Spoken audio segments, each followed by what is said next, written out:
Welcome in, everybody, to another episode of Huskers Live. I think this is number 204. I've kind of lost count at this point. And a lot of news, not only this week, but flooding in today. We finally have a defensive coordinator hire, somebody we're familiar with. A lot of mixed opinions on the overall thoughts on the defensive coordinator hire. I'm going to talk about that and the other hires and the unit as a whole, and just kind of see where, everybody is. It feels like there are, indifferent thoughts about Butler. As everybody knows, my top two candidates were Scott Simons from SMU. And of course, I've talked about him before, Jim Leonhard. And I think majority of people probably had Jim Leonhard as their top candidate. A lot of us were thinking maybe Butler, but myself included, I thought, if it was going to be Butler, that potentially it would have already been announced by now. However, it seemed like they might have wanted to get their ducks in the row with the entirety of the staff and then kind of go through everything from there. So we're going to dive into all of that today. First things first, if you're new here, please drop a like on the stream. Let me know what you think. Drop your thoughts in the comments, like I said, and I'm going to try to go through every comment I can. Super chats will get front of the line privileges. So if I can't get to all of them, if you do want to get your thoughts in here, drop a super chat. It really helps the channel out, but you absolutely do not have to. I'm going to try to get into all the comments that I can of the best of my ability, but had a lot of people checking out the channel recently. So might be a big stream today. So, but as you all know here, you know how this goes. We're going to kind of roll through this, kind of run through everything from top to bottom. We got some portal news. We have the defensive stuff going on, and just really kind of see where Husker Nation sits with everything. Like I said, a lot of mixed opinions on that. A lot of new info coming in as people we're going to be looking at in the portal, and a recent, pretty good news coming out of USC for one of the guys that I'll talk about here in a little bit and show you a little bit of just quick snippet on film. We recognized him from the USC game, but I'm out in Arizona. He played with Dylan Raiola here at Pinnacle, and also trained with his dad, Deuce's dad, Dominic. Interesting enough, his dad's name's Dominic, and they train together out here in Arizona as well. So let me go ahead and start getting to some of your comments. We got Shane in here. Nothing to talk about tonight. Yeah, absolutely nothing. I got back from the gym. I was kind of, I was prepped up for the live stream, pretty much ready to go, and then all the flood of information hit.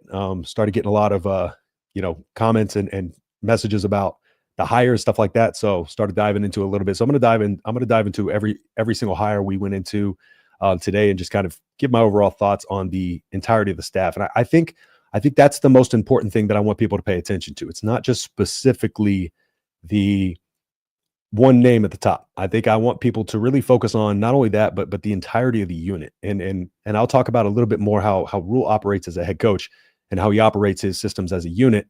And I know people have talked about last season and some of the guys that he has on staff currently, or that they may not necessarily like and that he still has, and talk about his unit last year and the year prior. However, some of these changes that he's making are for good reason. And like I said, I'll get into that. Definitely feel let down by the DC promotion. Sorry, I'm still getting over this this cold, flu, whatever I had over the last few weeks. And that's what I'm getting a lot. That's what I'm getting a lot. So we'll talk through that. What's going on, Ken? Appreciate you being in here. Sorry that I got you sick apparently through the screen last week. Do you think they will stay with the same scheme 3-3-5? Let me just go ahead and talk about that a little bit. So the first thing that I'm going to kind of dive into in terms of scheme is, we talk about offensive schemes, right? And we talked about, let's say, the air raid when it comes to when Dana Holgorsen came in. I kind of did a full breakdown on concepts of the air raid and how I think that could immediately help us in terms of multiplicity of schemes, and kind of basing it a little bit, kind of marrying it a little bit to what Satterfield had already done. And when talking about the air raid, I was telling people it's not just a aired out offense, right? It does use the run game, and it has adapted over time. Just like with anything else, there's a multiplicity of schemes, offensively, defensively as well. And so it's not like you sit in here and we have a base scheme and that's that. With John Butler, you have a guy, and I'm going to take you through each of his spots and what defensive schemes he's run through. And we're going to, you'll see the variance of experience he has in the multiplicity of schemes, and how I think that will help him overall. But there were also some hires that went along with him that I think will help him in regards to just really making sure that this overall unit is operating well. And of course, Phil Snow hire, and a couple others. And those are all just like with the offense. I talked about the offense before and how Matt Rule runs his offense and how they game plan his offense. And really what they do, and Glenn Thomas talked about this before, is they go in there and they really have a meeting of the minds. And each person is going to kind of have an input on each part of the offense and kind of give an overall idea of how they feel like the offensive scheme should be schemed up that week. And then they each kind of take that.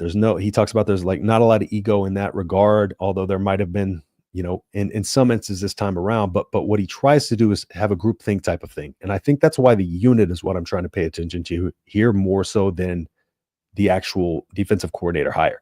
John Butler's a great coach. And I'm going to go through why I think he has a bad rap a little bit in terms of what he did with his defensive back room, because there was a lot of stuff that went down in terms of him getting hired, when he got hired in the process, what he had to work with, what we came into the season with, and, just kind of how that adapted as a season. And it wasn't a great situation for him to be put into, and he didn't have a ton to work with. But Mike, man, I appreciate the 20. Thank you so much. Love the show, Justin. I personally like the hires. Think he will do good. As Rule, as a defensive guy, D-line coach might be just as good. We have several high-level guys interested in Nebraska. Let's go. Yeah, and I'm going to talk a little bit more specifically about the D-line coach as well, because, his story. It's interesting because I've actually watched a YouTube video on his story a while back. I kind of like to watch, stuff on certain coaches and coaching and kind of getting the mindset on some of the coaches and what they think. And I actually watched a YouTube video on him a while back. I cannot remember where it was at, but he talked about his story and how he came up through the rankings. And I remember bits and pieces of that. And I went back and I found a little snippet of it. I couldn't find the full video, but I'm going to go into a little bit of what he talks about in terms of his relationships. And relationship building for recruiting especially is very, very big. And what Matt Rule tries to do in terms of keeping players here is go through the relationships. And what he has done in terms of how he's gotten here and how he develops those ideas and mindsets and the luck that he talks about, or the blessings that he's had that got him to where he is currently in his coaching career, and how he pushes that towards the players and how he treats his players based on that. So Mike, thank you so much for the 20, man. I really, really appreciate you as well. Memberships are at the bottom of the screen. If you do want to become a member, they are right there for you. We got about 10 people at the Black Shirt Brigade tier. So thank y'all so much for becoming members. And Mike, thank you again for the 20, man. Really, really appreciate it. Even so much as a like on the stream helps me out. So thank y'all. All right, let's see. What's up, Ken? I appreciate you hopping in here. Wilson, will be interesting to see. Butler's recruiting hasn't really done well with his recruiting tenure so far in that department. Yeah, I'll kind of dive into a little bit of that late in the process. Appreciate you hopping in here, man. Go Big Red. Here for some channel freebies tonight. I have a plate of beans and cornbread. Very underwhelming hire. We shall see. Rule told us last week DC would be if you listen to him, said he doesn't want to change the defense. Kind of appears to me that they have a money tree going there in Lincoln with all the talk of these 4- and 5-star guys considered Nebraska. Okay, cool. All right, let me go ahead and dive into Butler.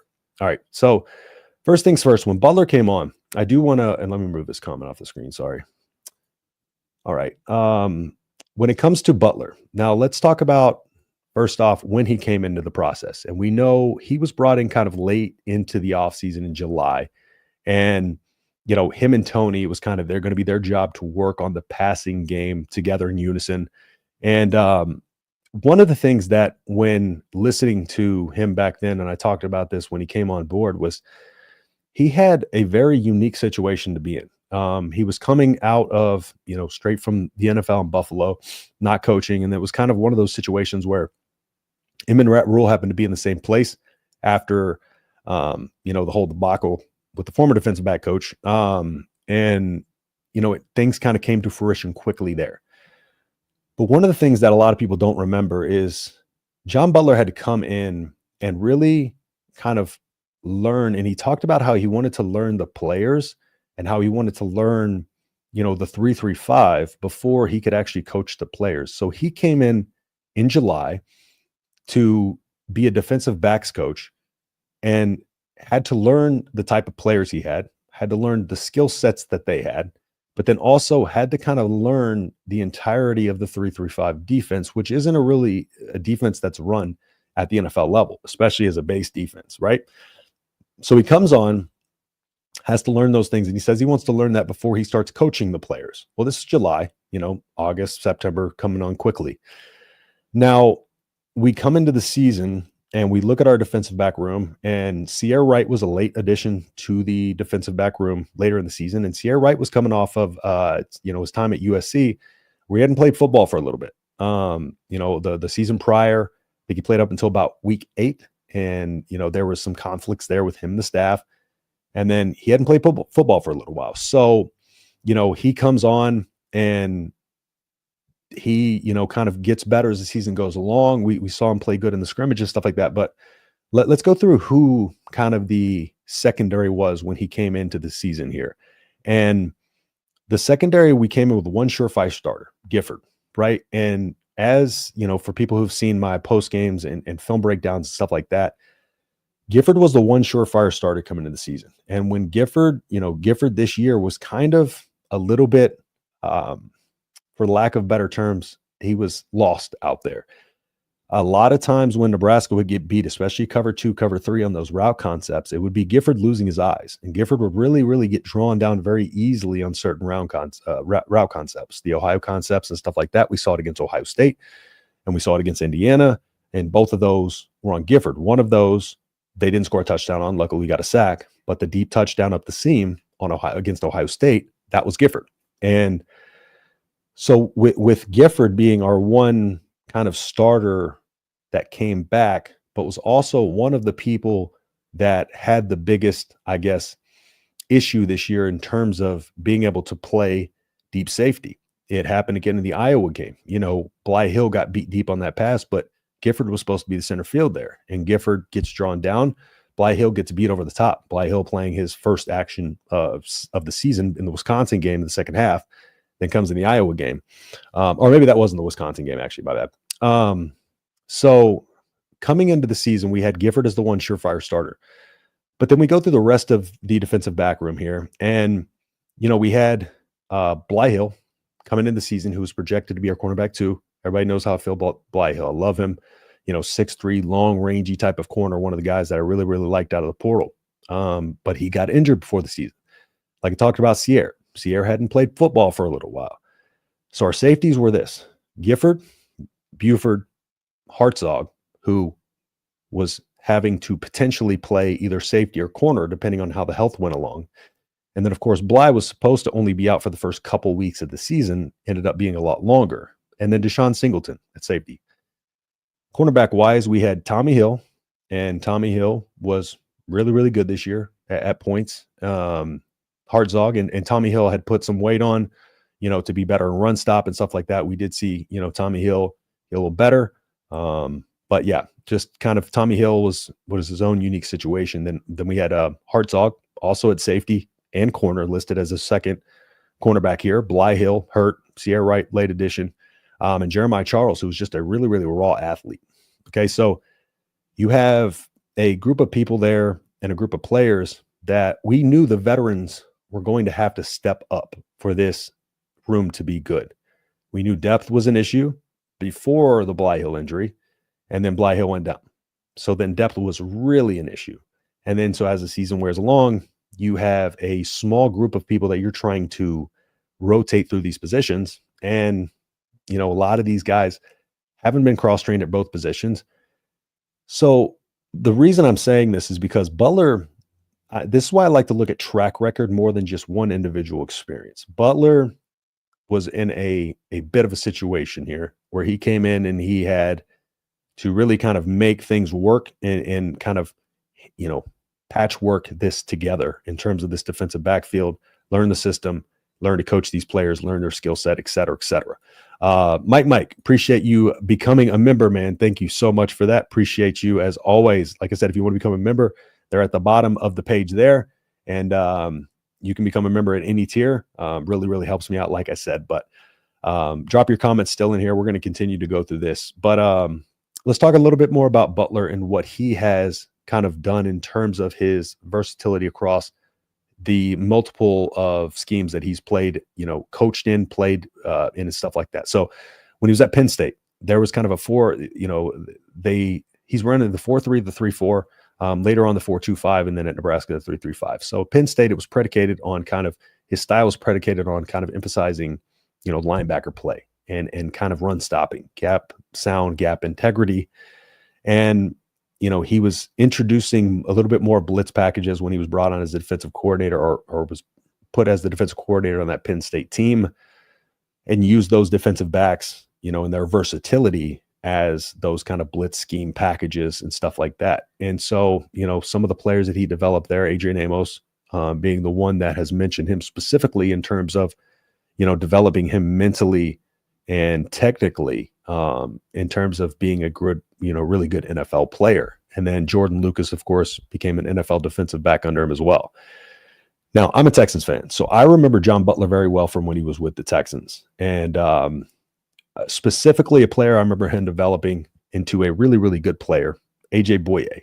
Not sure if that's a name a lot of you are familiar with, but A.J. Boye essentially was an undrafted free agent, and he coached him up to basically be a Pro Bowl player. And one of the reasons I know that it was a lot due to his coaching is because, he coached him up and he became an excellent player with the Texans, got this huge contract with the Jaguars, had a great season with the Jaguars, and then kind of stepped back from there, right? So A.J. Boye was a guy who shined under John Butler and really, was able to use his skill sets to his advantage. And that's one of the other things that I think he does a really good job and that people don't know just yet is the fact that he does know how to get the best out of players and play to their strengths. And so A.J. Boye was another one. And then Kareem Jackson, K-Jax, became a very good hybrid. He could play safety, he could play corner. K-Jax was one of those very, very hard hitting type of guys. And his versatility, he turned him into a really, really big time hybrid player and a guy who was really aggressive and downhill. And then you go over to the Bills defense. The Bills, they run nickel packages, 4-2-5. They run a lot of sub defensive packages. They rotate a lot of different things out there, and they really emphasize the versatility and disguising things and have guys moving all around, especially at the NFL level. And he had a defensive back room with skills there. Tre'Davious Wright, Jordan Poyer, Micah Hyde, like those guys. You be seeing what he can do when he has guys with that level of skill set to be able to come in and rotate those guys around and really kind of disguise things with that movement. So, there's kind of a few of the things that I wanted to kind of touch on with John Butler that really make me think that he's getting a little bit of a rough, I guess, what's the word I'm looking for, reputation in terms of just what he was able to do last year, but trying to look past just that and as it, as a whole and as a unit. And we'll get into some of the other coaches here in just a second in that unit. So let me go ahead and get in some of your comments here. Great. We got remote coach and Phil Snow. Any ideas who our defensive back coach will be right now? No, not yet. No, nothing has come out on that or that I've heard. Butler's once a DC and he sucked. You're talking about back at Penn State over 10 years ago. Like let's give it some time. He's developed a lot as a coach since then. We're always baffled by Cooper. And the one thing about John Butler, the reason he left Buffalo was because he did want to eventually become a defensive coordinator. Once they hired the defensive coordinator there, he saw an avenue to become Nebraska. And we talked about that when he first came on, that this was potentially an avenue for him to go, become a defensive coordinator. And turns out, Rule kind of wanted to put him in that role. And again, he wasn't my first or second choice, but like I said, try to pay attention to the staff as a unit, not just specifically one specific name. I was baffled by Cooper leaving. Now he joins FSU staff. Guess we'll never know what really happened. Yeah. We kind of know what happened, but that's not something I really want to touch on. In 2013, his first year, Butler's defense ranked 29th in the country. Again, it was 11 years ago. Yeah, higher than Pelini. Yeah, okay. So that was, yeah, so not bad there. And even if you look back at his Penn State, that was 11 years ago. That what I went through there with his coaching versatility and what he's done with multiplicity of schemes and other things like that, the college game has developed a lot too. And so is he as a coach. You can't just expect, to look at something he did 11 years ago and be like, well, this is what it's going to be now, And then also, we use a little bit of cognitive dissonance here, but like, okay, look what he did with our defensive back room. Look how bad our passing, defense was. We got to kind of look at these circumstances in their entirety. Massive, underwhelming hire. The defense better not be the reason Nebraska struggles next year while the offense takes a leap. It's not the sexiest hire. I will say that it was not the sexiest hire, but I think it's because a lot, again, a lot of people and the sexy hires don't always work, as we know. So Nebraska's been a place where it has been sexy hire, sexy hire.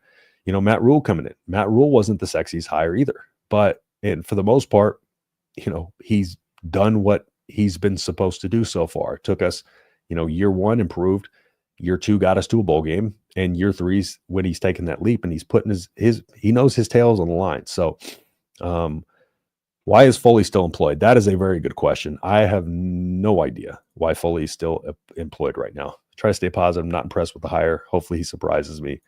Butler ran a 3-4 at Penn State. I'm sure our new playbook will be 3-4 multiple. I'm thinking it's probably going to be more so like a nickel, maybe 4-2-5 with the 3-4-4-3, because the 4-2-5 is kind of a hybrid of the 3-3-5 and the 4-3. So it's going to be a multiple scheme, multiple front, which is something we really, really need. But we saw as Tony White, as the season went along against Indiana, we had the 3 down linemen and the run game kind of dominated us. And then against Ohio State, we ended up putting 4 hands in the dirt and kind of just really reinforcing that front 7 or that front line.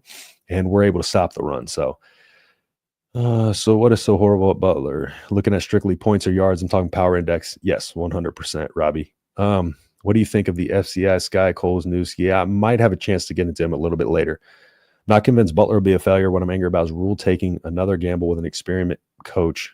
With what's on the line next year, we're not in a position for experimentation. And I think that's another reason why he brought on Snow, right? And I saw a comment earlier saying that he brought on Snow because he feels like he's not confident in Butler. And I don't necessarily think that's the case, but I think Matt Rule is very much about relationships, and he's very much about, cohesion and kind of the reason why he brought a lot of people with him from his other locations, which Snow has been with him in multiple locations and probably more so than anybody, is because they speak the same language, right? And with him, he kind of wants to be kind of the overseer of everything and kind of have his hand in certain details of what he wants to have his hand on. So he has to have that trust. So maybe he thought, having a guy like Butler, who's kind of new to Rule, one of the newer guys in terms of what he usually brings with him, and then have a guy who he knows very, very well to kind of help oversee that entire operation. And I think that's where we're going to kind of get that's why I'm saying, like, it's not just Butler running this defense. It is a groupthink type of deal where you're going to have a lot of hands in the basket and a lot of people coming up with different ideas and different concepts to try to make this work as a unit. Excited to see how he does. He has wanted this position, so he's got to be hungry for it. Motivation important. And he's a good coach. He's a good coach. No matter what anybody says, he's a very tough-nosed, hard coach. But he gets the most out of his players. I will say that. Looks like we're getting a long snapper transfer. Yeah, there's a few of them that we are looking at. I'm saying bring in all the long snappers we can. Curious to see who we'll try to got turned down for. Don't put interim on some unless you're looking for someone on the outside. It'll be interesting to hear more information on that if that's the case. Would be nice to have good defense and offense for the first time since 2010, 2011. Yes, unfortunately. But we'll see what happens there. We have a 5-star edge. Yes. I'm going to talk about him in just a little bit. Foley won't get fired. He'll get a promotion. Isn't that how this works? I mean, if he's not fired yet, I don't know why. Matt Lubick to lead the offense at Kansas. Wish him well. Hoping for the best with all picks. It's about fit right. Yeah. Sorry if anyone has also said this. I joined late. I think Butler would have left if he wasn't promoted to DC. It's mainly the reason why he came, but I'm curious, was he option 1 or the contingency plan? That is what I'm waiting to see. Because again, all this kind of came on quickly, and there was, whenever SMU kind of went to the playoffs, and you have oh my God, I can't believe I'm drawing a blank on his name. Jim Leonard out of, the NFL, that kind of complicates things a little bit there too as well. So I'm wondering if maybe he kind of looked their direction, because I know there was, talks there, but it's a matter of, you got a certain amount of time to be able to get these guys. You got players entering the portal. You got the portal closing on December 28th. So it wasn't one of those things where it's like people were saying, like, let's see how he coaches in the bowl game and go from there. It was more so, you don't really have time for that. You at least have to let the defensive players know. And that's why, last night with with Robinson being hired, we saw the post with Shavers where he said, Miami's boys stay together. And I knew that was what he was referring to, because he, and then Shavers just confirmed earlier that he's all in, because he, recruited McGahee, Shavers, had a hand in recruiting Cortez Mills originally, and a lot of those guys. And so that is also going to be good in terms of keeping those guys from Florida here as well. But let me switch it over real quick, and I'm going to talk about the higher. Where am I at here? Okay. So yeah, I'm gonna go through the portal visitors as well, but we're just gonna dive into. Let me see. Let me pull my notes here. Sorry, guys. All right.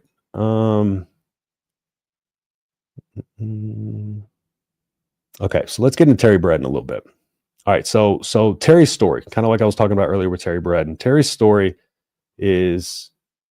it's interesting because this is why I really like where he's at mentally as a coach. So he was talking about, like, he originally was a quarterback and wanted to be a U.S. Marshal originally. Now, he wasn't in love with that. And he talked about, like, he knew that he wanted to do something that he was passionate about and wanted to fall in love with and wanted to help people, right? So he got into coaching. So he coached in the Florida area, so he does have ties to Florida as well. And, he understands the quarterback position well. But, at his first coaching summit, he talks about he was overlooked by everyone there.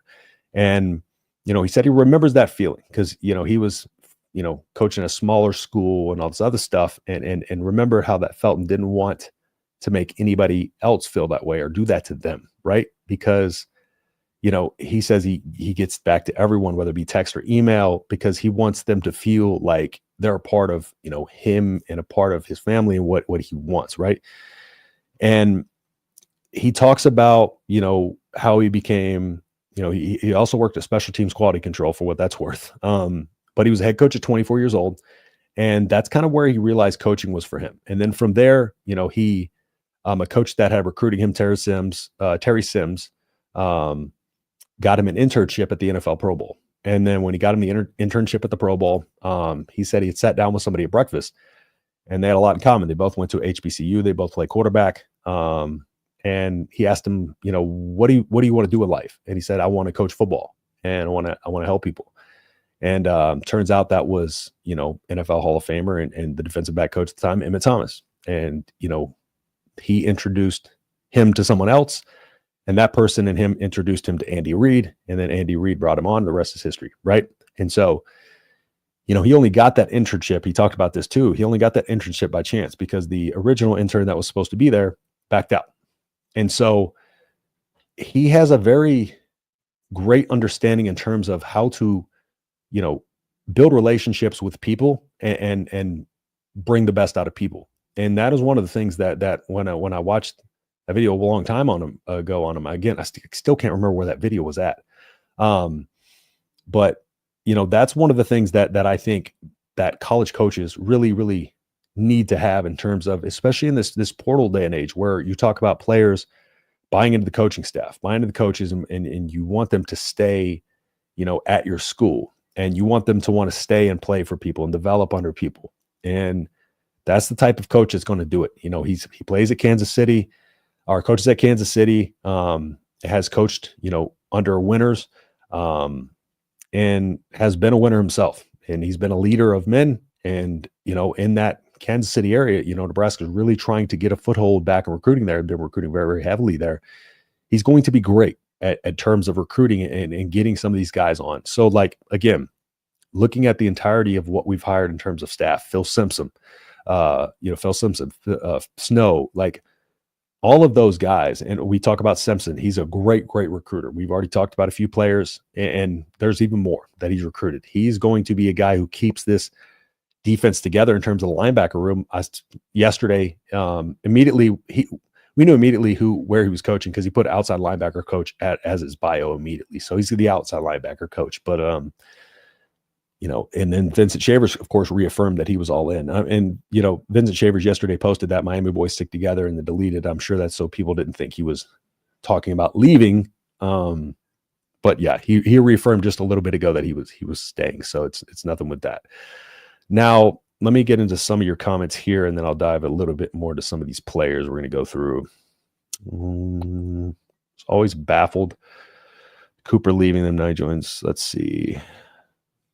Sorry, let me just remember where I'm at. Not convinced Butler will be a failure. Experiment coach, what's on the line next year. Excited to see how he does. He wanted this position. We're going to be hungry for it. Motivation important. He got turned down. Don't put interim someone. Okay.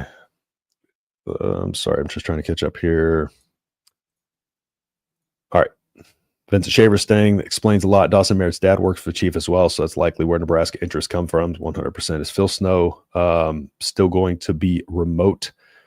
Phil Snow coming in on Zoom from the nursing home. So the Phil Snow stuff, I'll continue to dig more on that. I'm just trying to get everything ready for the show today, but I'll see how that goes. But he's going to be the kind of the assistant head coach, and of course be over there. But Snow is going to be a big part of this defense and this game plan going forward. So, like I said, if you don't necessarily like John Butler, try to take just Butler out of it, and not fully out of course, but just look at the entirety of the staff as a whole. And I feel really good about this defensive unit as a whole. Naturally, Tony White and Terrence Knighton are two losses that, are hard to overcome. But at the same time, people really were kind of on Tony White's butt this entire season as well. You know what I'm saying? So I feel like it's one of those darned if we do, darned if we don't type of deals. But let me go ahead and dive into a little bit more of the player movement here in terms of portal visitors. Now, with some of the guys who'd be visiting from the portal, we got, Omar Graham from Florida State coming in December 12th. And Williams, man, I cannot pronounce his name, Warney, who played under Jamar Mosey and Isaiah Mosey. I did a full video on Jamar Mosey a long time ago when we first hired him and talked about him on there. But Nebraska was a huge player to recruiting, as you've seen. And diving into him a little bit. Let me pull up some of my notes on him there. But just a physical freak, right? Freak of nature in terms of just his overall athleticism, his ranginess, and his edge rushing ability. And that's the biggest thing I think that we're going to kind of, need is really kind of get a lot more pressure off these edge. And I think that's what, part of what we're going to continue to try to do and sure up that interior line as well. That is a need in the portal, though. We are going to have to go, defensive line is going to be something of need. So we'll see what we're able to do in terms of that that part of the system in terms of the interior defensive line. But talking about with Williams, like I said, he has all the physical traits that you want. 6'5", 260. It's just the perfect frame, but he's a very athletic. He's a large athlete and super agile, super quick for his size as well. His pass rushing ability is just, it's one of those things where it's like, he's got a very, and one of the things that I talk about a lot in my film reviews is having just a fast first step. And he's very explosive first step off the line, which gives him an advantage to be able to penetrate in the backfield quickly. And that's what made him so good on this film before, was that quick first step allows you to really get into, position before the, tackle can. So that way, he's going to develop, of course, more of his skill set in terms of his actual overall, rip through swims and stuff like that in terms of his overall technical ability and his move arsenals. But, he's very good with his hands and was in high school. Again, I didn't see, this is all from watching high school film. But, he's also kind of, even though he's got that taller, more athletic frame, he's strong. Like, he can hold his own. He can cause disruption against double teams. And I talked about gap discipline, and that's something that he seems to understand very well, is gap discipline and knowing where to be. And it's kind of this cerebral football IQ type of thing. And this is what makes a five-star. It's like, there's certain things that he will develop as he, kind of gets more into the college ranks and gets more experience. But it's the cerebralness. It's the football IQ. It's knowing where to be and understanding where to be. just by nature without kind of having to think about it. Because once you're thinking, you're going to be a second late. And he's a sound tackler. He can track the ball down, and he finishes the plays well. He's versatile, which we really, really need in this defense, because this is all about versatility. If we're running kind of a 4-2-5 nickel 3-3-5 type of scheme, you need that flexibility in that position flexibility, because he can play as your end in a traditional 4-3. He can play as a 3-tech, set the edge, whatever you need him to do. He can kind of be that guy if need be. And just a high motor guy, right? And it's one of those things where it's like you get a guy who's competitive and a guy who has like a relentless motor and a relentless energy.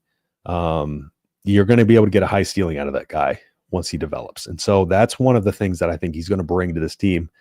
And if we can bring him on, and it's looking pretty good in terms of being one of the guys that we probably can get in here.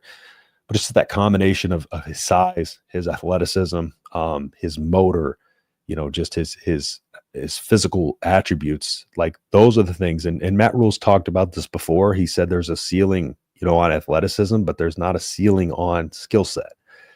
And here you have a guy who has a insane amount of athleticism. This is one of the perfect type of guys that Rule likes to mold into a really good player. So he is going to be a definite dominant, type of player that can come in and impact immediately.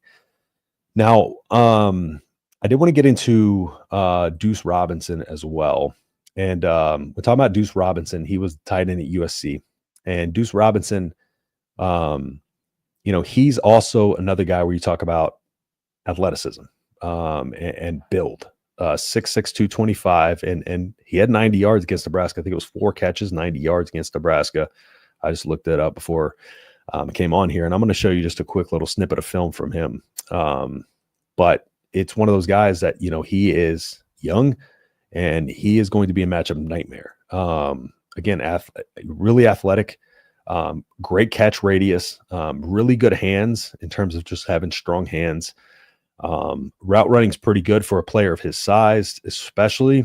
And another one of those versatile guys like a Carter Nelson, him and Carter Nelson are very similar in terms of just their overall athleticism and their versatility and how good they can be in terms of moving them all around the field, which in Dana Holgerson's offense, it's that spread it out air raid where you really want to get guys covering grass. You want to get your offense spread out as far as you can. You really want to get stuff going laterally, get those splits between the offensive linemen a little wider so then you can kind of open up that run game. But one of the things that I talked about as Holgerson got this offense better was he utilized that short part of the middle of the field.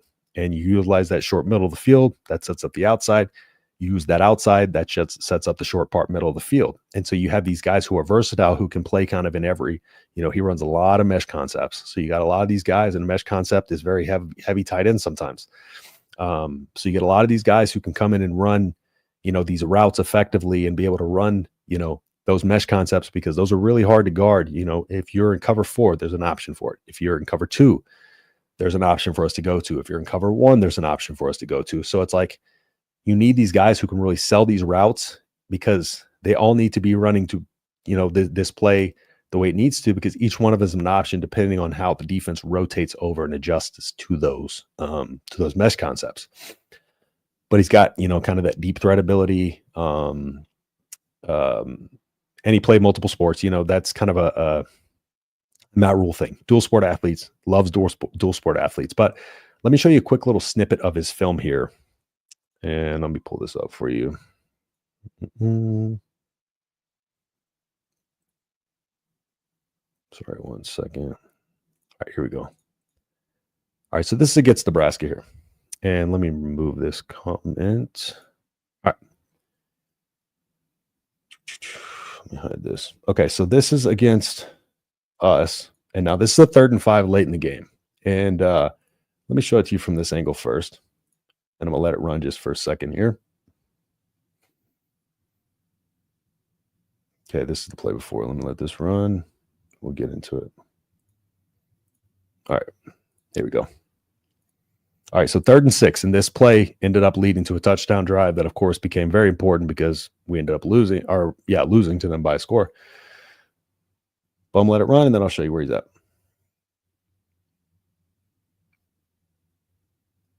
Okay, so makes the catch up at the top of the screen there. Okay, so you're going to kind of see him. This is what I'm talking about is position versatility. So you see up at the top of the screen here, you got almost kind of a levels, like not really the levels concept, but just a smaller version of it. You have him coming across right here, and then this guy coming across the back.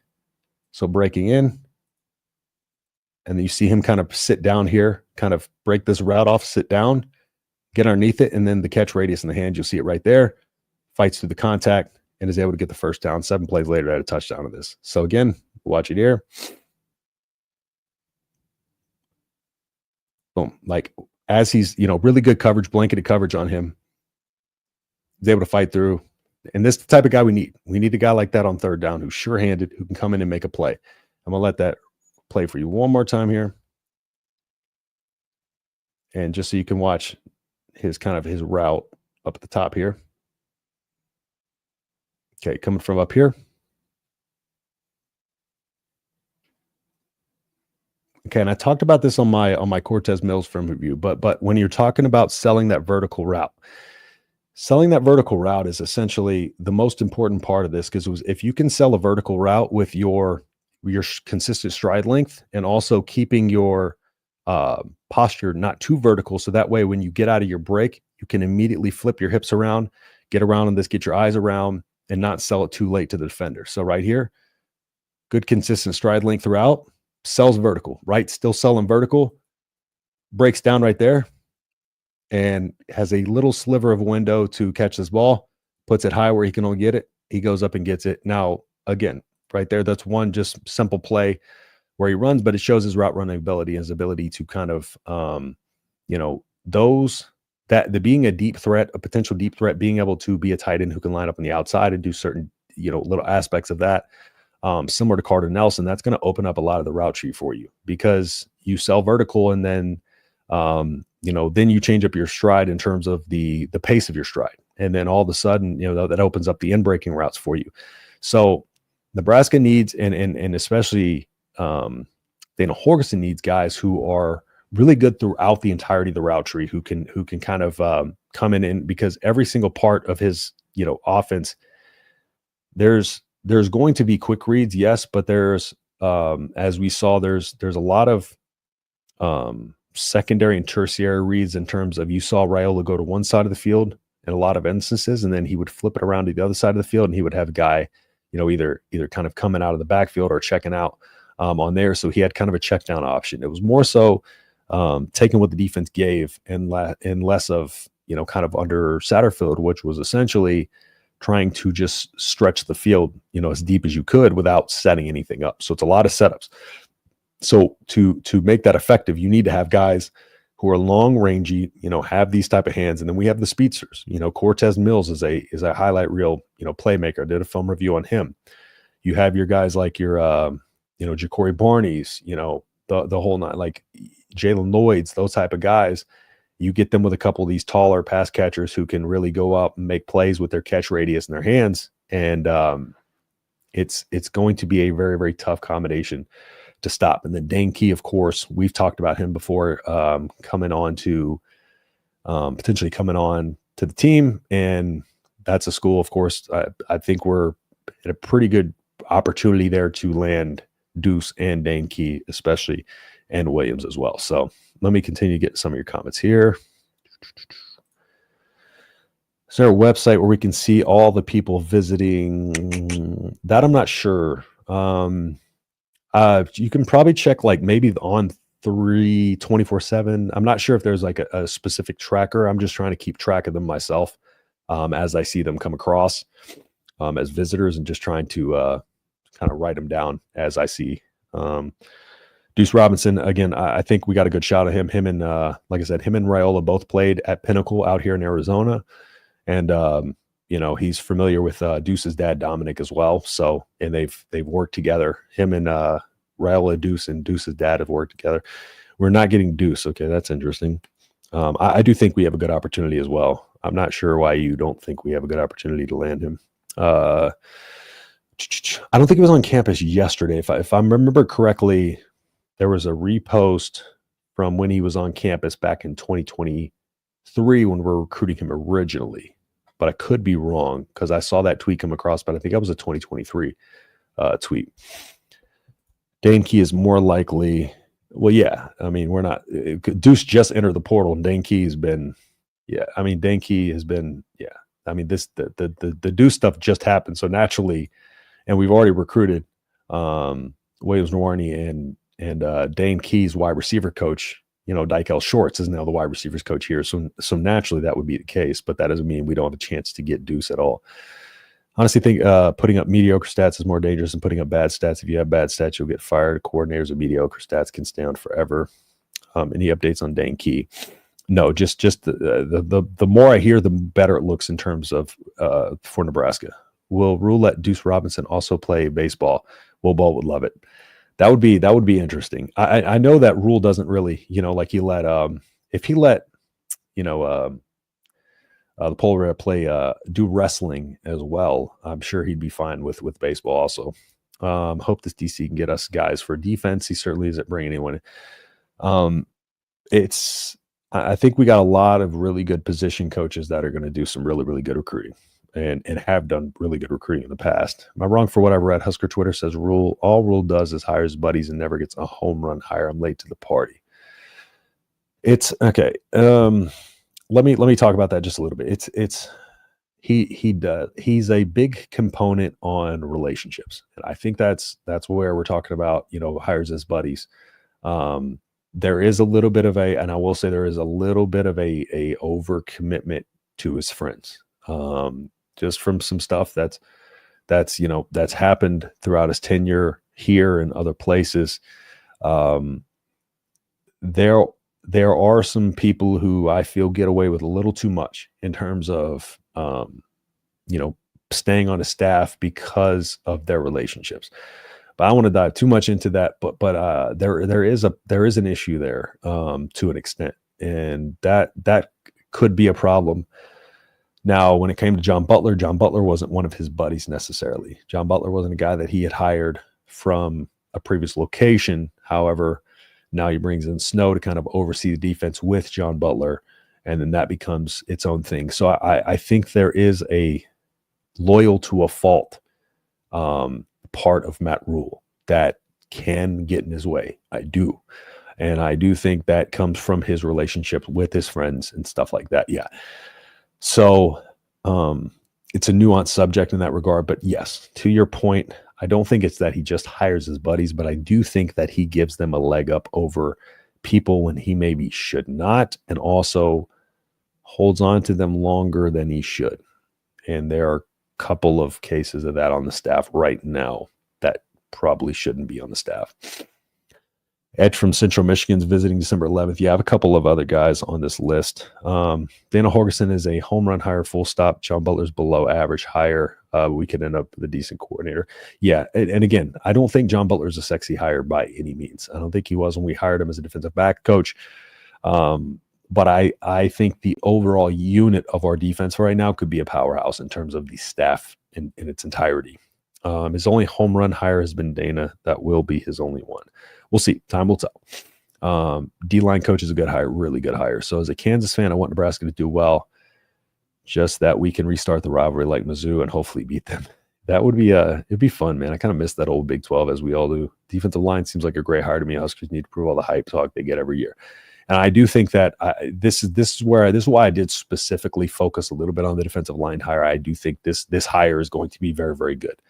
I think we're gonna when we look back at this, I think this day in its entirety, and I think that's why the Butler hire, it was meh for a lot of us, myself included. But I do think when we look back in the entirety of this day, I think we're going to be overall pleased with the performance of each of these hires, and like I said, the overall unit of the hires. Guess I'll just wait and see. Hopefully, we haven't been enrolled again. I'm guessing most of the hatred for Rule comes from his time at Carolina. A lot of it does. A lot of it does. But I think too, and I get people's point here when we're talking about Rule. Um, we're talking about Rule being too buddy buddy with some of his guys. I do think there's credence to that. I do think that rubs a lot of fans the wrong way, as it should, um, because it almost got in the way of some players staying here, and that's when it becomes an issue. Is when he has to understand that this is his team, this is his operation, and it's his ass on the line, right? It's these other guys, yes, but first and foremost, he's got to look out for number one, and that's himself, right? So he needs to do what's right by him and not just what's right by his friends. And so with that comes making these tough decisions. That's why I'm hoping, a couple of these hires, and his promotion to John Butler, who's not really buddy buddy with him, is something that he sees within them that, he thinks this is going to be a good fit. Because again, like I would have preferred Scott Simons. We would have all preferred Jim Leonard, but this is what we got. And we're going to, see, what ultimately comes of it. But a lot of these coaches have really a lot of good experience, not only at the college level, but the NFL level. And I'm thinking experience can rule the day here. And again, all of these coaches are very, very good coaches. They've had bad spots. They've had bad, steps along the way. But I think all of these coaches are very, very good coaches. And it's just a matter of how is it going to marry together. We have a multitude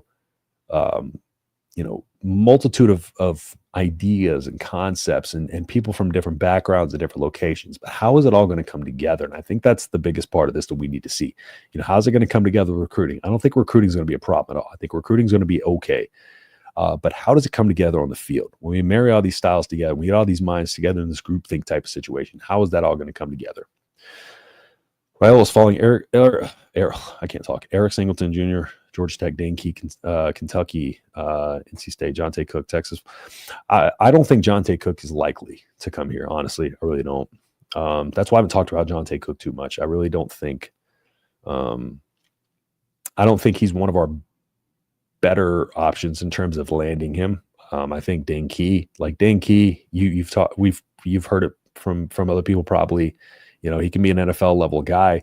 What he does really well is just he's a very good. He's not like doesn't have the greatest top end speed, but what he's going to do is he's going to beat you with his technique and his skill set and great hands. He's a big body guy, 6'3". I'm thinking like 215, 220. But he's a big body guy. We need that, right? We need that on the outsides because, we had Jamal Banks this year. We had Isaiah Nair, of course, whatever, say what you will about Isaiah Nair. That Iowa game was rough, but we do need some of those big 6'3", 6'4" type of guys. And that's why I think, I think Dane Key ultimately does come in for sure. He needs to follow Urban. Like what I heard from Dana, body doesn't matter. Scoot fast and play. We need some speed. Yeah, we do have a lot of speed too. Question I have is he a pinball wizard or jukebox hero? Funny thing is, if that's true, Carolina hasn't been good. It's David Tepper's fault. It's David Tepper's fault that Carolina's not good. Let's be honest there. If Carolina fans are in here, y'all know it's David Tepper. It's definitely not Matt Rule's problem. Very excited for the offense next year. Going to blow off the top 100%. 100%. 20 points a game, top off, muzzle whistle. If you've been here, you know why Dana White. I've been watching too much UFC. Dana Holgerson's offense is going to go off next year. I'm pretty sure Dana's offensive average 30 more. And like I said, if you watched my channel, you expected the takeoff of the offense. You know exactly what happened. If you blame anything on Dana Holgerson's offense, you do not know what you were watching at all. Give Butler a full offseason, implement his D, and it will be okay. He was given a D-back coach at the beginning of the offseason, in July, and he was chasing it the whole season, one offseason. He was trying to learn his players, learn the scheme, develop the players, and deal with injuries throughout the season. All I've been seeing on Twitter is people saying, a year from now, Rule will be gone. Husker fan base, yeah, Good luck. You don't. Our fan base will never chill, Isaac. I'm just going to tell you that right now. Telling our fan base to chill is a uphill battle. Look at Stoops in Oklahoma. 2013 was the first season after the NCAA sanctions for the Sandusky scandal. Hard to judge a season based on that. Yeah, good call out there too as well. Hasn't Bill Busch already said he doesn't want to coach? I've heard multiple things in terms of Bill Busch wanting to coach or not. I think Bill Busch ultimately does like. I think he likes to coach, and I think he likes Nebraska. I do. So I take what you hear at face value, or just take that with a grain of salt. Rather, Mud, stop bringing negativity over here. This man's channel, Big Red Forever. Exactly, David. Mud Whistle obviously doesn't know because, again, Dana Holgorsen is, again, I'll run through the numbers real quick. Against with Satterfield, Dana, let's see, with Satterfield against UCLA, we targeted the short part of the field 21.3% of the time, and we're 4 for 6 to that area of the field. After week 1 under Dana Holgorsen, we targeted that part of the field 36% of the time, and we're 12 for 12 at 100%, with an increase of average depth of target from 3.6 to 9.3. And what happened? The scoring increased. You go to the next game. 50% of the targets were to the short middle of the field between 0 and 9 yards. And again, another improvement in terms of that. Another improvement in terms of scoring. Against Iowa, moving the ball left and right. There's nothing Mud Whistle can say that I can't sit here and just completely destroy with numbers. There's nothing he can say. Problem is we can't really judge the coaches off the ballgame. 100% true. No defensive backs coach. We're still waiting on that. Will the coordinator changes give a rule more time to build? I think Butler not so much, but probably with Dana, he could say we have to rebuild an offense and play style. I don't think Dana's offense is going to require too much of a build. I think we saw what he can do, because he came in here again trying to implement an air raid scheme with a guy who, like Satterfield, who likes to get big, 12 personnel, huddle. Satterfield is he's going to be one of the last guys to stop huddling. He thinks that's just the bread and butter of football, is huddling it up. And then you have a guy who comes in here and wants to run the air raid, which is a little bit more spread them out, get your formation spread out, get your players spread out, get the defense spread out. You try to target every other area of the field to get them covering grass and covering players less. So I think what Dana is able to do, what we saw, is really just play to his players' strengths. And in the air raid, it's simplification, right? If your offense isn't working efficiently, then why are you overcomplicating things, right? So he just simplified everything. Simplified the reads for Raiola, made it a lot easier, but gave him bigger windows to throw into. And that was the biggest thing. Gave him more options, gave him bigger windows to throw into. And right now we just need the personnel to not do what Isaiah Nair did, drop the ball when it's wide, right in your hands, that type of deal. So it's going to be a matter of getting those guys in the portal. But I don't think this has to be much of a build. I think this is get him the players he wants and needs, i.e. Emmett Johnson. Good job of Dana retaining him, and go from there. But if you think, if you're talking about just in terms of, is he going to use that? I don't know how much leeway he has in terms of saying, we've got to build. I don't think he can use that excuse anymore, because year one, he talked about, this is what you hired me for. When we started a little slow, he said, you hired me not to win in year one, not to win in year two. So he can't then reset that mindset and be like, well, this is what you hired me for. We're still building, So if he tries to use it, I don't think it's going to go over very well. No, it's extremely early and inappropriate to be making prediction at this stage. Where do you realistically see us landing on total defense next year? Having a hard time seeing. Yeah, this is really tough, just because we have to see what players we get in. I have to see the personnel before I can kind of really gauge where I think we're going to fit on that. So, what went wrong in Carolina? What was so bad? A lot of college football coaches. It's David Tepper. David Tepper, the owner, and this has been echoed by many players and assistant coaches and coaches alike that have left Carolina. It wasn't Matt Rule's fault. David Tepper is a guy who doesn't let the coaches coach. David Tepper is the owner and wants to oversee and have the overruling thumb on every single thing that happens. He doesn't let them choose their own draft picks. He wants to choose. Like, he doesn't give them the freedom to do what they want to do. That's where David Tepper is really screwing Carolina up. So yeah, I encourage you to talk to any Carolina fan and ask them, who is the problem right now in Carolina? They're going to say David Tepper. Michigan is targeting at North Carolina's offensive coordinator. I'm just not going to say that. Speaking of, they hired Billy Belichick today.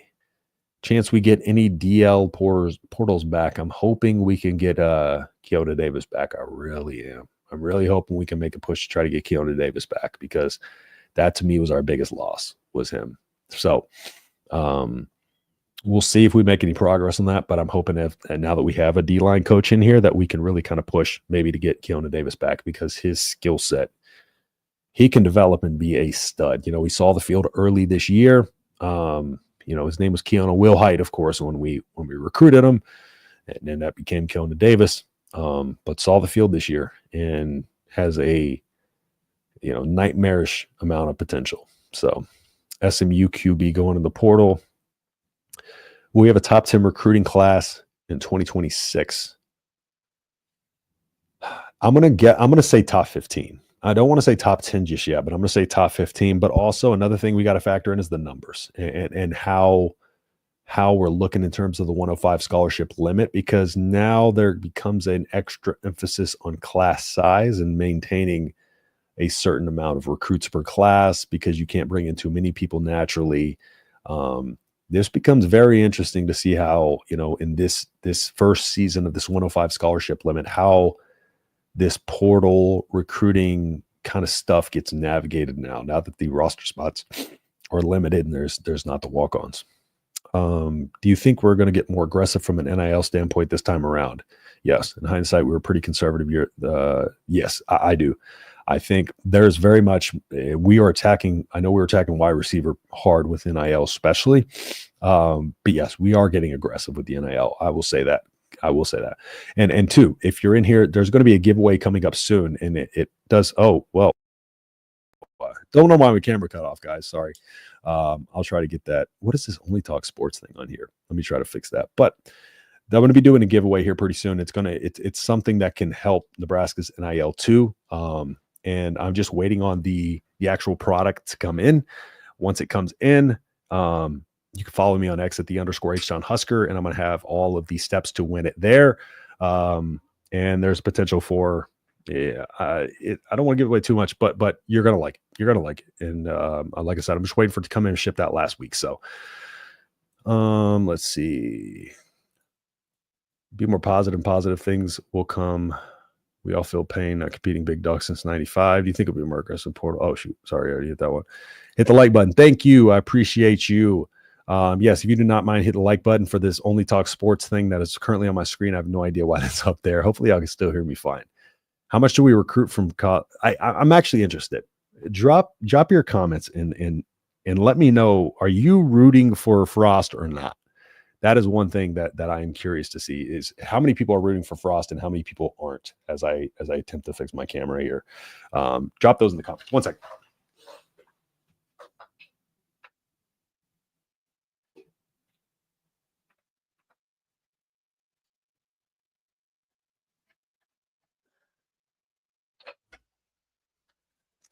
All right. I don't think that worked.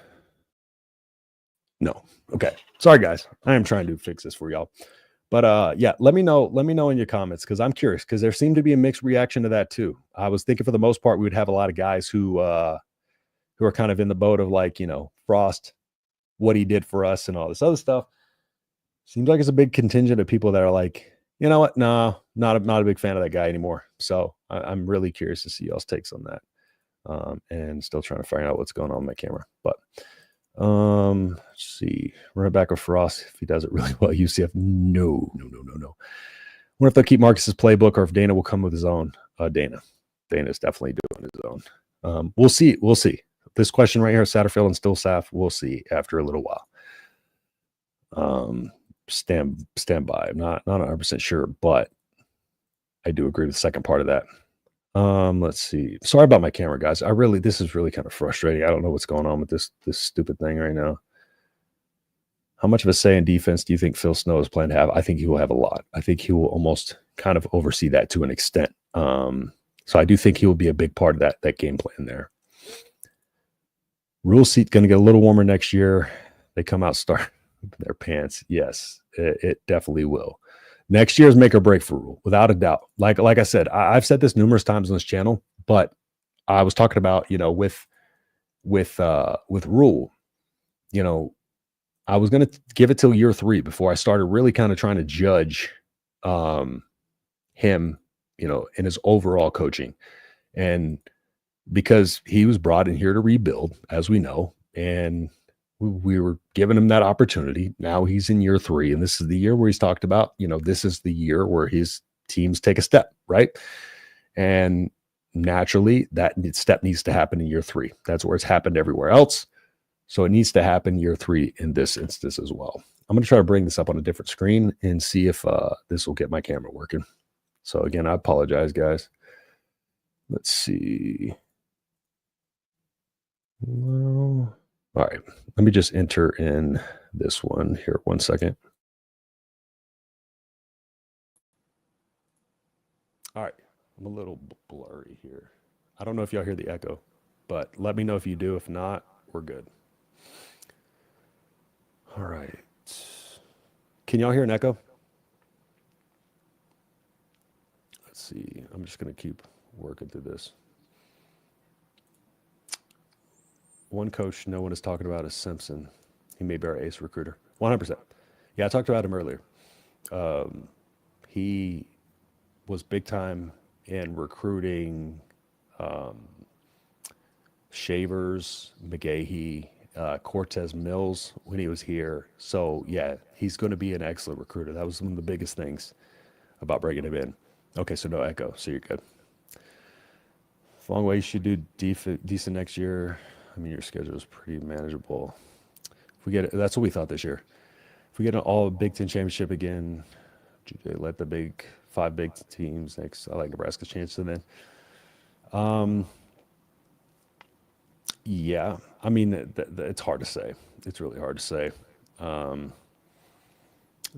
We don't know what they're going to do from year to year. This thing is such a crapshoot. Even as we kind of expand everything and change it to where we're like, okay, now it'll fit. We'll be able to get everybody we need in, and then all of a sudden we're still upset with the outcome. So they should, in my opinion.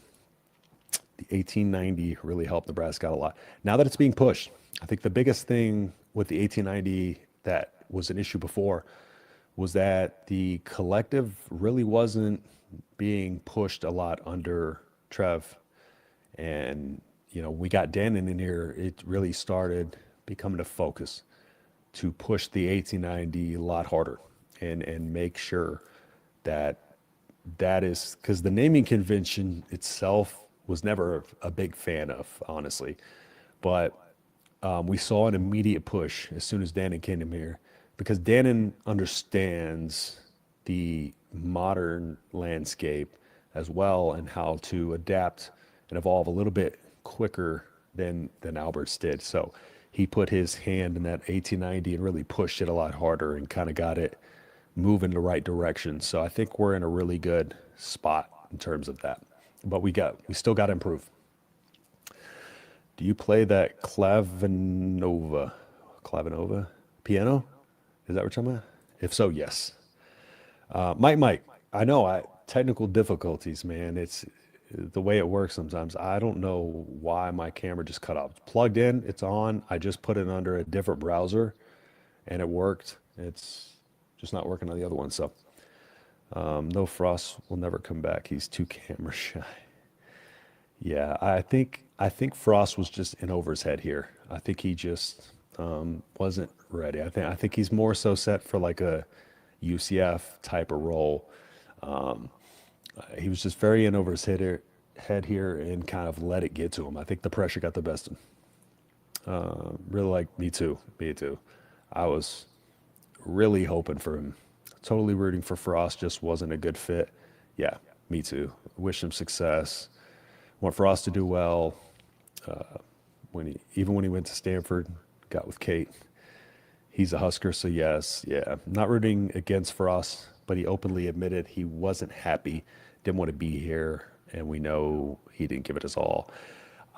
And I no, I don't expect it to be like the warm and fuzzies. And I think when he said about not being happy here, I think when he said that, he was more so implying to stop when you're happy in terms of, you know, not taking on more than you think just to climb the ladder, or taking on more responsibility or a bigger thing. I think what he meant by that is he wasn't happy or in a way ready for the type of pressure and the type of, you know, overall heat and everything that came with being a coach at a place like Nebraska, or a big school like that, where you're like the prodigal son, all eyes are on you, that type of thing.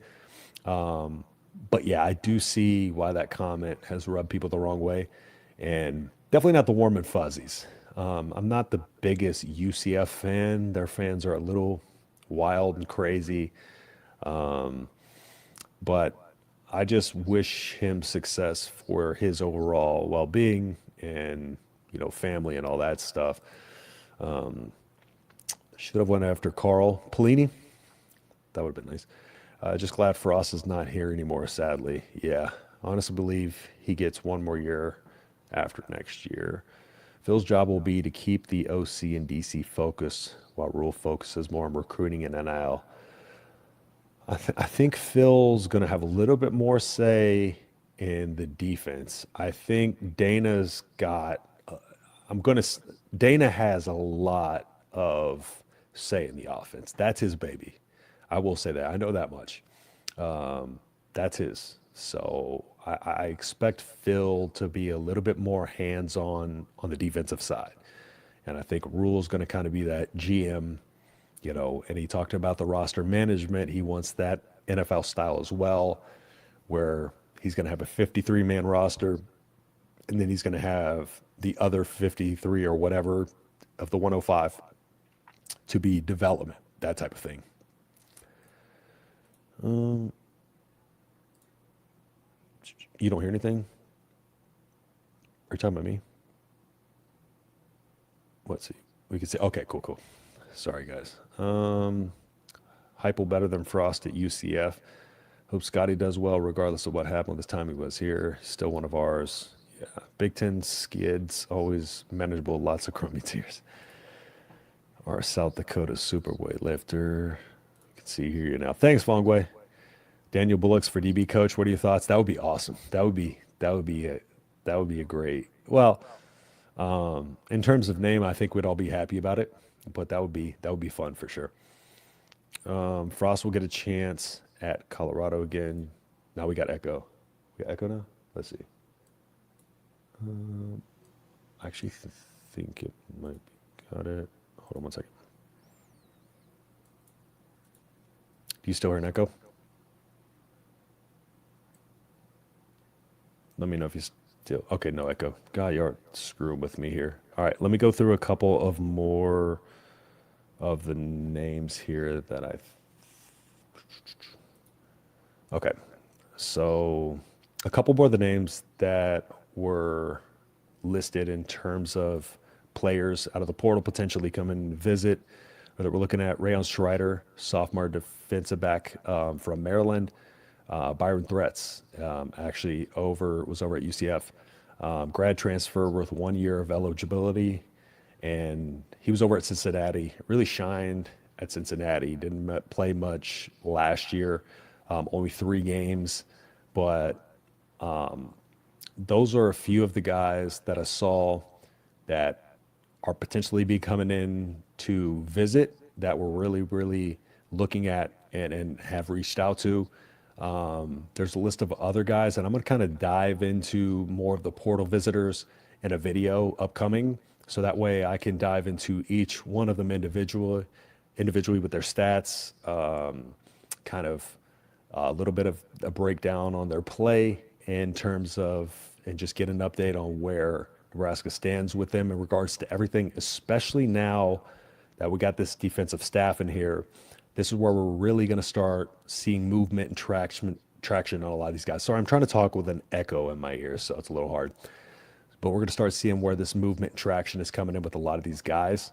And then the one, of course, Omar Graham. I got him pulled up right here. Let's see which window's in it. Here it is.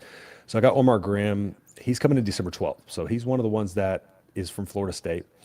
And we got him coming to visit. And it's going to be one of those, this is one of those guys that I think is going to be a really big part of potentially when you stop, there's an echo. These comments, when you stop, there's an echo. I hear an echo, maybe a little slight reverb. I'm trying my best here, guys. I'm trying to do this through two windows. I don't think that works. Trying to do this through two windows here. So yeah, still not working. All right, let me bring up this real quick, and then I'm going to probably try to fix this whole camera issue, and then I'll have more coming in a recording. But let me stop sharing here and present share screen here. And then here's Omar Graham. I just kind of want to run through him just real quick, since he is somebody who's confirmed to be visiting on the 12th. But you can see right here, 37 solos, or 37 total, 20 solos, 17 assists, 1 sack. Right here, 6'1", 228. So he's going to be a guy who can be, in terms of his size, we're going to have a mixture of guys who are going to be anywhere from, you look at guys like Steph Thompson, who are a little bit smaller, but can cover a little better. And you have guys like Omar Graham. He's going to be 6'1", 228. He's a guy who could really get in and disrupt, but at the same time, he's a versatile player who can come in and move around. And I think with Phil Simpson, that's the type of player he likes, and he's going to want to really focus on this as a guy who can focus on gap integrity. But at the same time, they're going to need to be in 4-2-5, 3-3-5, those type of defenses. They're going to need to be versatile, because you've seen the rotation. I think it was 17 to 20 guys that they're talking about last year rotating. So I think we could see another 15 to 18 guys that are going to be rotating through this defense. And with the defensive line, the linebackers, we got a lot of young guys on this defense as a whole. So we're going to need some of these guys who have some playing experience. You see Omar Graham is sophomore. I think he's got 2 years of eligibility left. Going to be a junior. So you talk about a guy who's got playing experience at a Power 5 level, and then we have a lot of these guys on the defense from last year that got a lot of valuable playing experience last year. You got your Vincent Shavers.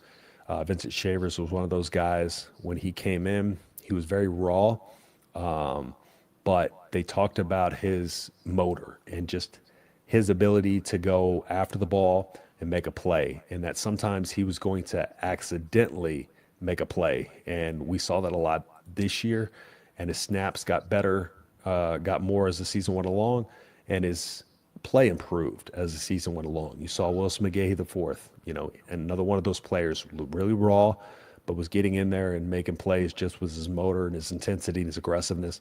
I think this is a defense that we can build from and just add some youth, especially to the defensive backfield, because we do have some young guys in DB room. We have some young guys on the D line, and I'm really hoping that we can make it a point to try to go get a guy like a Keona Davis back out of the portal. Again, we'll see some movement on that and see what kind of guys we kind of go after. I think Jamari Butler's probably gone to Florida State.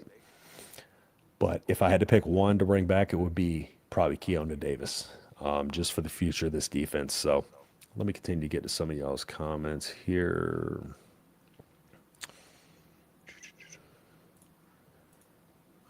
This is the new NCAA. Will the roster be fixed, meaning no one comes in or go outs?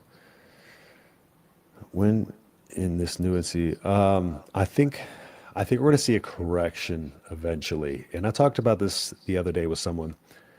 I'd be curious to see if they do end up taking numbers on just how much of a success rate it is in terms of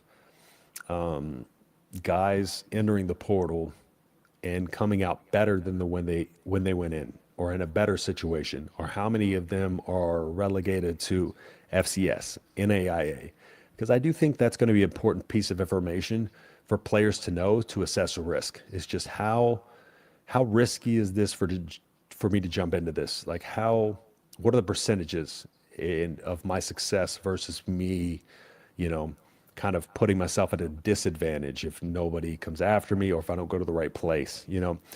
So I do think we're going to see kind of a level out period eventually of this, but I think it's going to take time to get those numbers and really kind of understand them before players assess that risk.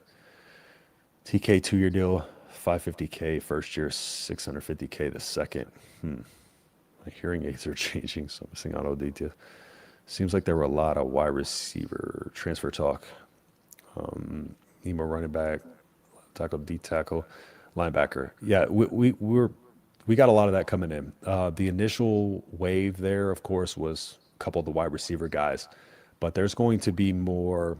Like I said, with running back, we got Emmett back, right? And so right now, I don't know what people really want from the running back position, because Emmett is going to be the guy. Part of him coming back was him getting at least a 50% share of the carries. But he's going to be the guy. He is. So we can't really throw a lot of money at running back right now. We have a pretty decent running back room. Jamarian Parker, I'll be doing a film review on him eventually. But I like Jamarian Parker, what he brings. You know, got Quentin Ives. You know, so we do have a depth in this running back room. We got Dowdle. So can't spend too much money at the running back or go out and get somebody who's a big difference maker, because we got that in Emmett. When we got him back, we basically committed to him. So, but in terms of line and stuff like that and defensive line, yeah, definitely. Cooper 2-year deal, 300K first, 400K the second. Interesting. Lots of skill position stuff. Where they really need help is O-line, DL, fast linebackers, which we're seeing a couple more names pop up on the offensive line list of people we're looking at. So, but as those become more concrete and become visitors, and you got to think people are still entering the portal. Like we're December 10th. The portal opened on the 9th, and it goes to December 28th. Let's just hold our. So let's relax here for a second, and we'll let it kind of go. Should have some money with the ties and Nash's leaving. Yeah, we do. Agree. Seems we couldn't find left tackle last year. 0 through 9 needs to replace. Linebacker seems slow for a long time. I think the speed of linebacker will increase with some of these young guys, but yes, there's going to definitely be a conscious effort to get some of these versatile linebackers out of the portal as well, because we do need some team speed, because we were out of position a lot last year. The team defense was an issue last year for sure. Don't know how Princewell is one of the top guys in the portal. Well, he was one of the first guys to enter. That'll change as more guys enter. So again, it's December 10th. We're still just into this thing. That won't happen this year with the roster cuts. They will wait until next year to look into success. Yeah, 100%. Yeah, it's not going to come this year, but eventually it'll have to come for sure. Sorry. Hopefully, these new defensive coaches are able to keep Cam Linhart. I think Cam Linhart's staying. I'm just going to say that. From what I know, I think Linhart's good to stay. Thoughts on D line coach MD? I went over him a little bit, but I really like the hire of him. Talked about him a lot in terms of his ability to build relationships and how important it is for him to maintain relationships. But not only that, I kind of went through his backstory and what led him to wanting to coaching and stuff like that. So I'll talk about that more potentially in another video. The way you talk about Shavers sounds like Terrell Farley. I'll take some of that. Shavers is excellent, man. Shavers is great, and he's going to be an awesome player. Already has been, but I'm excited about his future. I love when people freak out literally about nothing and not do any research. Yeah, that's our fan base for the most part. Yeah, Isaac, you're right there. Linhart is starter next year. Yeah, Kim Linhart. You listen to him talk, and he is wise beyond his years. He's going to be a great leader if he does stay, which I expect him to. Yeah, he's going to be a dude for sure. Trent's play should be priority number one. Yep, but still got to let the portal play out. Let guys go in there, but 100%, yeah, it's got to be priority number one, and that's why I think that D line coach hire, that was so important for us.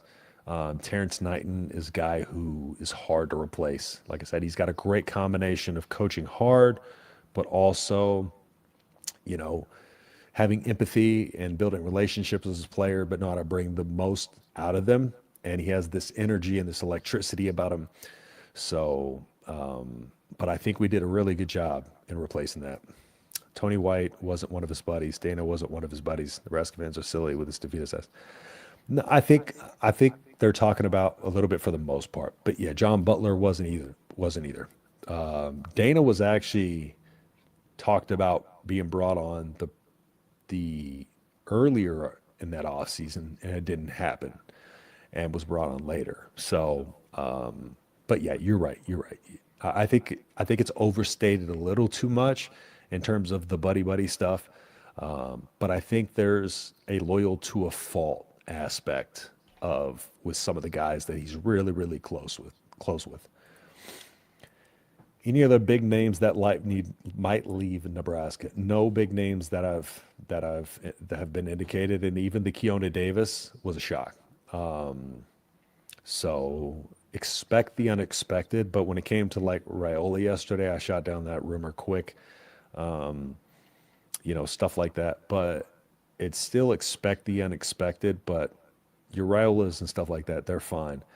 But I think the biggest thing now is having a coaching and a staff hired in place for the defense. That's going to help. That's going to help a lot. Bring in Prince to coach DBs.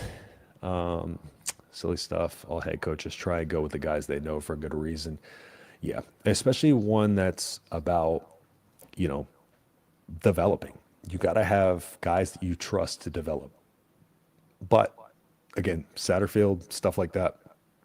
There's a couple of guys who may have been held on a little too long. Cough than you cough. Yeah, that's because I got you sick, man. So now we're linked through that. Cover 3 podcast journalism yesterday was utterly ridiculous. Labeled him under expect him to enter. It's crazy.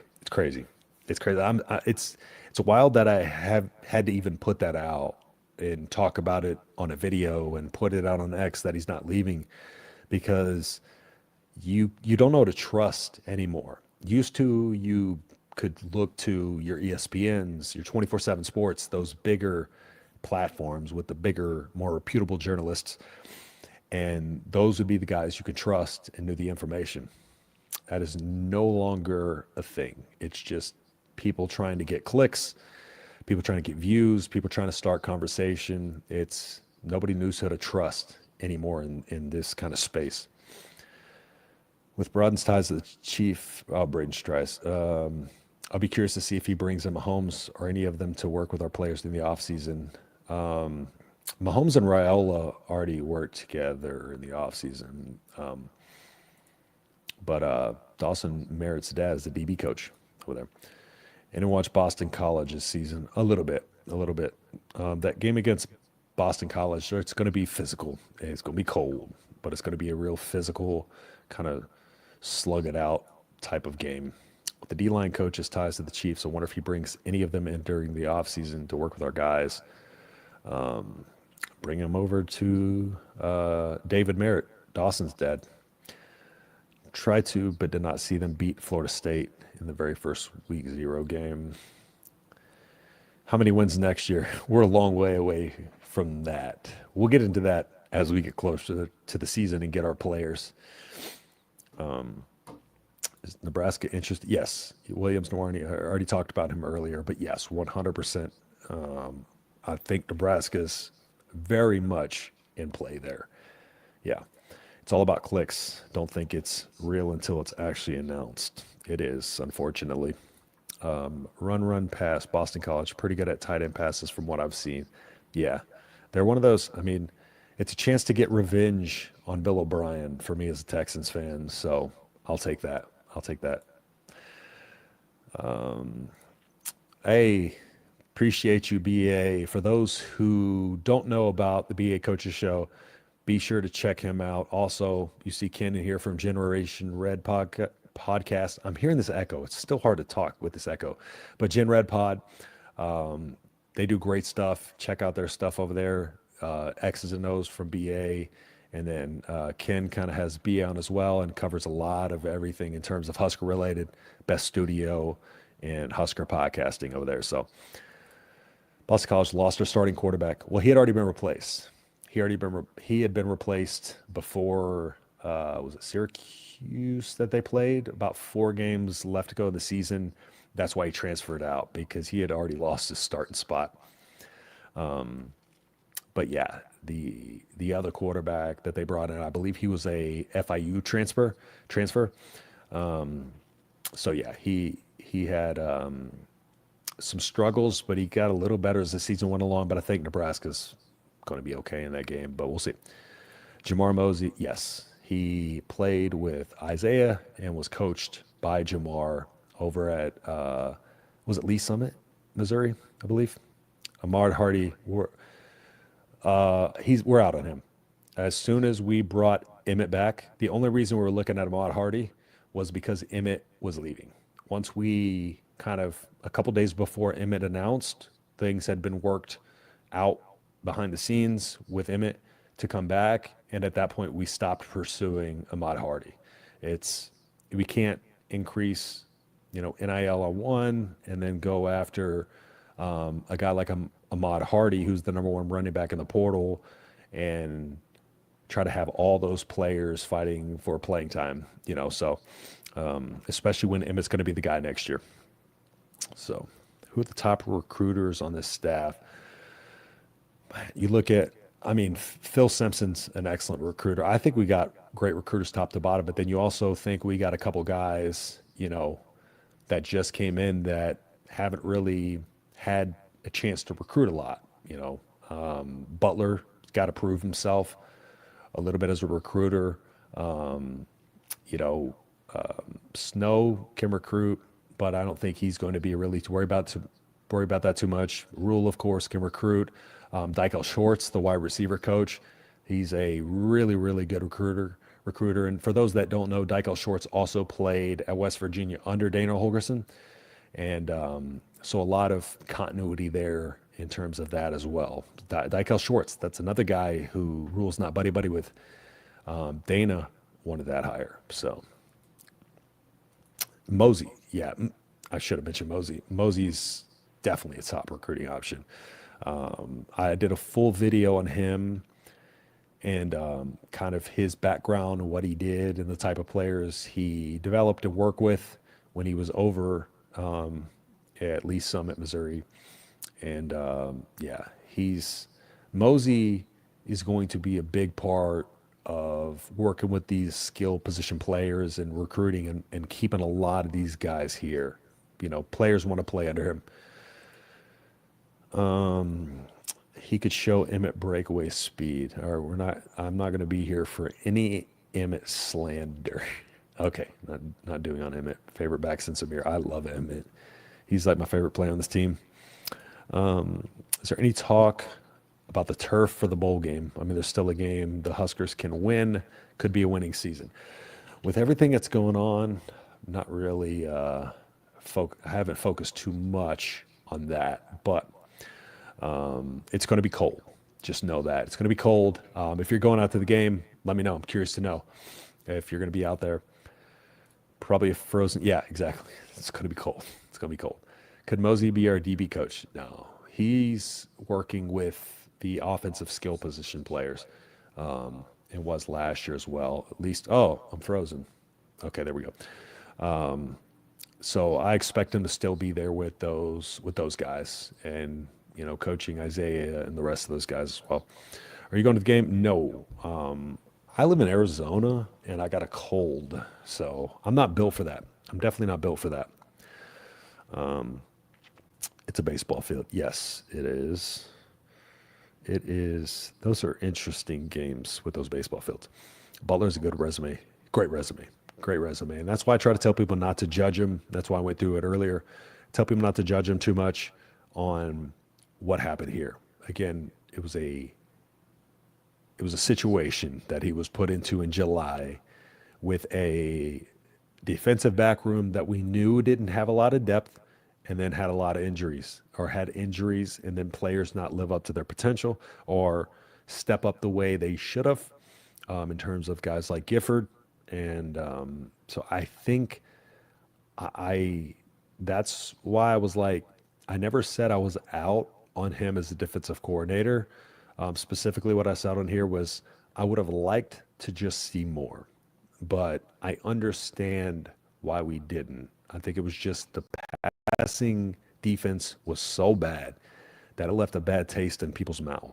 But at the same time, you got to look at the totality of the circumstance, and I still would have preferred, you know, Scott Simons or Leonard, but of course, naturally, those would have been the top two options. But Butler's going to be fun, and I think this defensive staff, as an overall unit, can be a powerhouse. I do, I really do. Can players in the portal play in bowl games, or if they transfer to a new school, are they eligible to do so? So when they're in the portal, I don't think they can play. I think once you're in the portal, you're in, you're off the staff. But and I don't think they're eligible immediately after transferring. I'd have to double check on that, but I don't think so. What do you think about Oregon getting screwed in the playoff while Penn State has an easy route? That's kind of be bogus. I don't like that at all. It's like Oregon got penalized for, I don't know, man. This whole playoff situation, they expanded it to limit questions, and there's still questions, and they expanded it so there wasn't as much of an argument as like, hey, now we let everybody who wants an opportunity in, and we're still arguing about who should be in, who should be out, those things, even though I think SMU obviously should have been in. But yeah, if you're a team like Oregon and you did everything possible and you won the games that you were supposed to and you stepped up, you shouldn't be put in a position like that. I think it's bogus completely. Imagine chasing 3-fit dropping right now. Yeah, that'd be wild. If Husker fans were given the truth serum, I think before season, if you told them the Huskers would be 6-7 or 7-6, they wouldn't have thought it was a successful season. Yeah. And somebody complained on my ceiling, realistic, and floor video for the season because my floor was 5-7. And somebody was like, "How dare you, 5-7?" Like all this other stuff. It's a floor for a reason, and we ended up 6-6. So I found a guy that Nebraska should recruit. Bryce Lidstrom, linebacker, pretty small, 103 tackles. He's a junior, has multiple 20 tackle games. Name sounds familiar. I think Ohio State and Tennessee got screwed more than Oregon. I just think Oregon should, without a doubt, have the easiest path. But yeah, Ohio State. did for sure. No coaching changes in special teams. Do y'all think it was a long snapper or just uncoordinated player? I think that the special teams needed a change of coaching. I really do. I really do. Tony and Pot Roast are best friends now. Yeah, it's it's not fun watching Tony White or Terrence Knighton talk about death row anymore, is it? They got SMU and Boise back to back. Yeah, nice. Penn State should get a playoff committee, a progressive president. Exactly. Kids that are in the transfer, kids that transfer in the portal are eligible to play. Okay, cool. Good to know. I appreciate you following up on that for me because I was not 100% sure. So they're eligible to play when they go to a team, or they're still eligible to play for the team that they're transferring from, just for my full understanding. Like how the fan base was begging for a bowl game and 6 wins. Now you got to. That's our fan, Isaac. You know by now. You've talked about it a few times in here, but yes, our fan base is never happy. And the most important thing isn't even the bowl game. We're upset about the locations, the 13 extra practices. Those are invaluable. Like those are so important. Why pot roast really leaves? Was it the money? I think it was. He wanted to go with Tony White. Honestly, I think that was the basically the gist of it. Fongly look at his fire as ever. I'm rolling with Tennessee in the playoffs. They have to get through Ohio State and Oregon just to get to a semifinal. I like Ohio State. I still like Ohio State as a team. Hope 9 wins, but who knew Indiana would make the playoff? Yeah, exactly. Cooper family didn't like Lincoln, so he made a move. Thinking of getting a half mohawk for the holidays. Special teams coordinator, contract set to expire. Know the new team as long as they're okay. Gotcha. Yeah, cool. Okay, so that was my biggest thing. I was wondering if when they transferred, if they're immediately eligible or not. So I appreciate you following up on that, Greg. Thank you. That Barney kid's gonna hell of a season next year. We're gonna see a lot of opportunities for everybody on offense because we saw the ball get spread out. Whoops. Go away. Sorry. We saw the ball get spread out so much more under Holgerson because there was about 4 to 5 routes being run on most pass plays as opposed to, when I did film breakdowns on Satterfield's offense, you would see 3 deep routes, on second down, Raiola rolling to the right, having no option, but they're all 20, 30 yards down the field. There was nothing of taking the underneath, taking what the defense gives you, taking check downs, et cetera, et cetera. So yeah, it's about getting his playmakers in space, and that's what's going to happen next year under Holgerson. Spread offense is harder to defend as well. Yeah, the air raid is all about spreading the field out sideline to sideline and open everything up in the middle, open up the run game and all that. And for people with the air raid, West Virginia averaged over 220 yards on the ground in 2016 under Dana Holgerson per game. One of those games, they went over 330 yards on the ground. So for those that thinking it's just, a aired out type of thing, it's not. Do you think we get Cole from North Dakota State as well? I feel pretty good about that. I do. I think there's a good possibility we do land him. And I'm going to do a video. Like I said, I'm going to do a video breakdown on all these portal guys a little bit more in depth. I was going to do that today a little more, but all the coaching news came up and stuff like that. So I figured people would want to talk about that. So I focused on that a little bit more. What Big Ten team are you rooting for in the playoffs? Ohio State. I kind of root for Ohio State on the side just because I've had good experiences with their fan base. But at the same time, in 2020 during COVID, they were kind of the one team that was fighting to play football as well with Nebraska. And so our fan bases kind of became a little bit more cordial there. But overall, had really good thoughts about their fan base. We got a couple Oregons in here. How y'all rooting for a newcomer? It's crazy. I think the offense will be at an advantage for the bowl game. Extra practices will clue people in on how Holgerson works. It's a great hire. They should already know it's a great hire. But yes, 100%. We'll get to see a lot more of his concepts in play now that he's had a few weeks to work with this offense. I think we're in store for a pretty good performance, and that's why I'm not worried about the bowl game too much. I think Nebraska, rightfully so, 5.5 point favorite coming into this game. I think we'll be okay. I hate Ohio State in spite of 2020. I can't hate on them. Holgerson's O was number one in the country when the OC. Yep. Oregon is just different. Crazy offense, crazy jerseys. Oh, it's not that I don't like them. I don't mind Oregon at all, but I'm going to root for. I've kind of built more relationships with Ohio State fans and kind of had more experience with Ohio State fans than I have with Oregon fans. So I think there's just like that. And it's the newcomer, right? Like I'm going to root for the old Big Ten school over the newcomer, but I have no gripes with Oregon at all. Genty, oh man, here we go.